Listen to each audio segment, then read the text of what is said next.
Somalis started to arrive in South Africa in relatively large numbers after 1994, fleeing the conflict in their own country.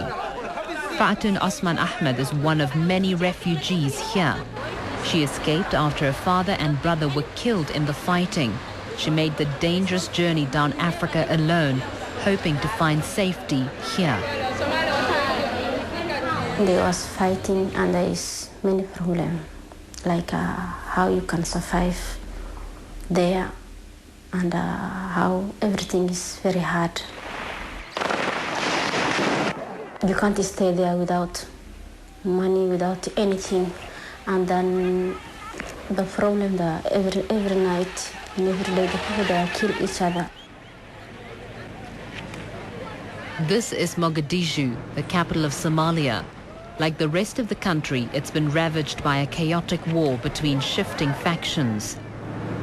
Since 1991, there have been 14 unsuccessful attempts to set up a central government. An estimated 1 million people have been killed. Successive droughts and famines have made the situation worse. Delivering relief to the starving is complicated and dangerous. UN trucks are regularly attacked or hijacked. The current government was established in 2004. It's largely ineffective, unable to control the Islamic militia in the south. Recently, the Somali parliament voted to bring in African peacekeepers to restore order. The Islamic militias reject this move. Now tensions seem higher than ever, and peace talks have reached a stalemate. The country, once again, seems on the brink of war. Already we die in Somalia. We don't come to like to die here. They are supposed to help us, the people that struggle, and also South African people, if they treat us like this to kill us, where we can get help. Who is gonna help us? Because the blood is same and the color is same. We are same people. It's in the marketplaces that the hostility towards the Somalis plays out. Their asylum status in South Africa means they can't get formal jobs. They have to make it in the informal sector. This brings them in direct competition with other poor South Africans, also trying to eke out a living. Yeah, they're spoiling our business, Somalians, because they took all the businesses in our location, even in the township. They took all the businesses. Because the people don't want to buy us, our prices is higher than the Somalians. Though our communities, they buy for the Somalian shop now. Somalis sell their goods at lower profit margins than their South African competitors, relying on volume to earn an income. When we looked at prices, the differences were striking. In this stall, jeans sell for 140 rand. In the Somali stall next door, the same jeans cost 120 rand. This is the root of the growing resentment. I think the government's tried to reduce the Somalians in our locations because they do this, all the things what's so bad in our location. They're selling drugs, rape our people. They do everything what's so snacks for the community. Blaming society's problems on outsiders is dangerous. When resentment runs deep, business jealousy can easily become deadly. Too many people Fatun knew have been killed. She's feeling trapped and worried, facing what she sees as persecution yet again. My business is coming to be down when I was in location because of too scared every time. Because you listen in Kelicha someone's died, and then in Delef someone's died, in Danun someone's died. Like yesterday you say, oh, some person do you know is died. The Human Rights Commission believes that the problem is rooted in our own history. It's not surprising to me that in the context where we're grappling with social issues, issues of diversity, racial integration, economic and social rights, competition for resources.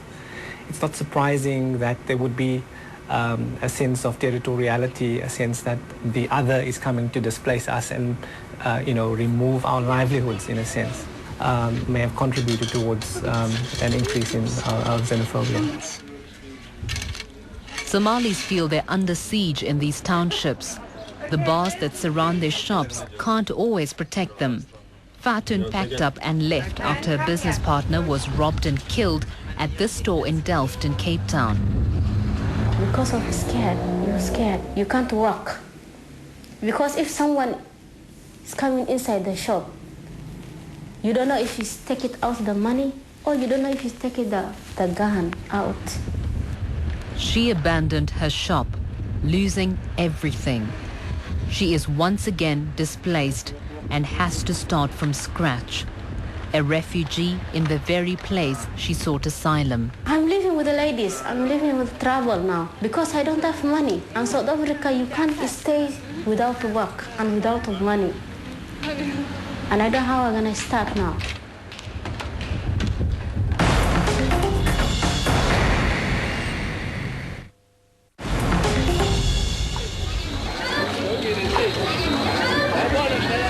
In Masiphumelele township near Fisher, Cape Town, violence against Somali businesses recently exploded. One night in August, a mob of about 300 locals attacked and looted their shops, stealing and destroying what they could. More than 30 Somali shopkeepers were forced to flee.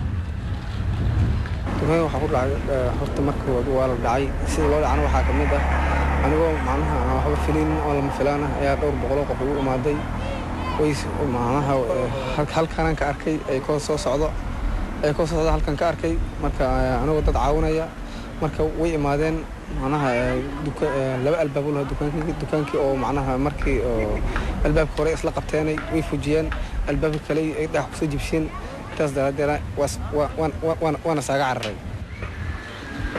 Like many others, Ibrahim is not returning to his shop. He's got nothing to go back to. The incident prompted the government of the Western Cape to intervene. Investigations have revealed that local businessmen organized the township youth to attack the Somali shops. Somalis have come to the Western Cape and brought a completely different business practice. They have done things completely out of the box. And this has fundamentally threatened the monopoly that South African township business people have had over a captive audience. Suddenly people have choices for cheaper prices and for varying quantities. But the reality may be more complicated than straightforward business rivalry. For the many youngsters, unemployment is a stark reality, and their anger is directed at the Somalis. They must not come to the townships, you see, because they are going to get killed. I think they deserve it because you see there are people who are also trying to start a business here. But they can't success because these Somalians, they come, then they sell their stuff cheap, you see.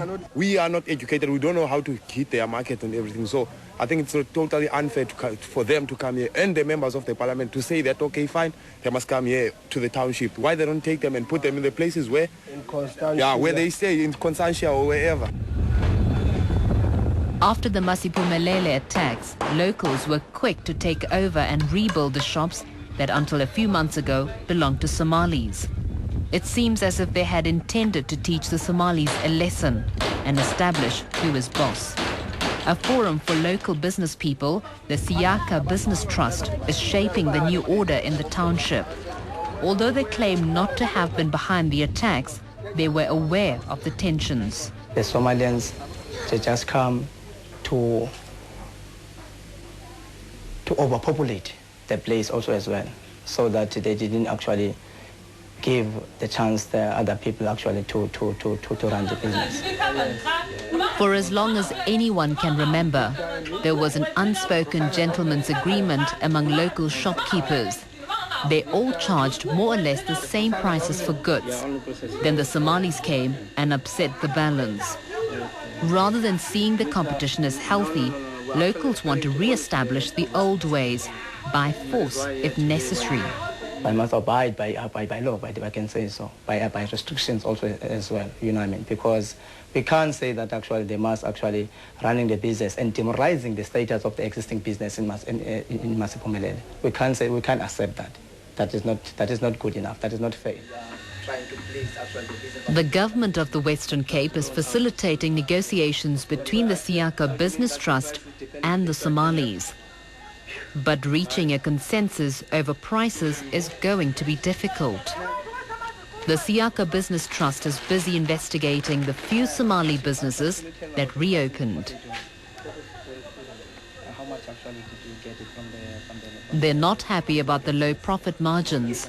They want the Somalis to raise their prices. We've been called here in South Africa that we are the criminals. We are not the criminals.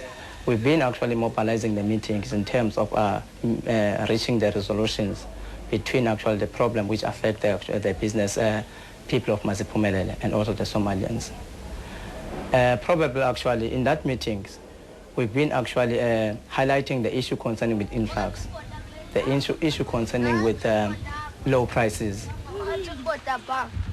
The community is divided on the issue. For ordinary people, the Somalis provide goods that are affordable and they want them to stay. Like me, I don't have a work and I found something cheap there in Somalia. But we black people of here in South Africa, we are too expensive in our shops. This is one of the few Somali families that returned after the attack. They came back because they felt they had no other options. I go outside, but I don't have a work. What must I do? I have to come back to start. How can I get my life back? You see? If I go, who's giving me what I eat or what I that is the question. See? He is trying to be positive about the future, but the worry in his wife's eyes tells a different story. They're afraid that speaking their mind might incur the wrath of the locals yet again. So they choose rather to work with the Siaka Business Trust to find a solution. On that time, my feel was sore, but now after that they said that in the people on Masiphumelele there was a sorry and then come back like a happy hands or something like that. But we come back already and we are doing back our business and we are discussing them how we can work together with them. It appears that the Somalis are going into these negotiations with their hands tied, despite assurances from the government. It is facilitated by the government of the Western Cape, who has a good sense of what is right and wrong, who has a good sense of the history of the rest of the continent's hospitality towards South Africans when we faced the dark days of apartheid. And so I think we've gone into that meeting insistent that a crime is a crime, that negotiations is not there to get a murderer off the hook or a property destroyer freed. Whether these lofty ideals will be shared by people on the ground is yet to be established. But the situation is being closely monitored by an anxious Somali community. Through internet and satellite television, they're keeping an eye on what's happening to their compatriots in other South African townships, as well as on the events unfolding in Somalia. But whatever the outcome, it's unlikely that they will be going home soon.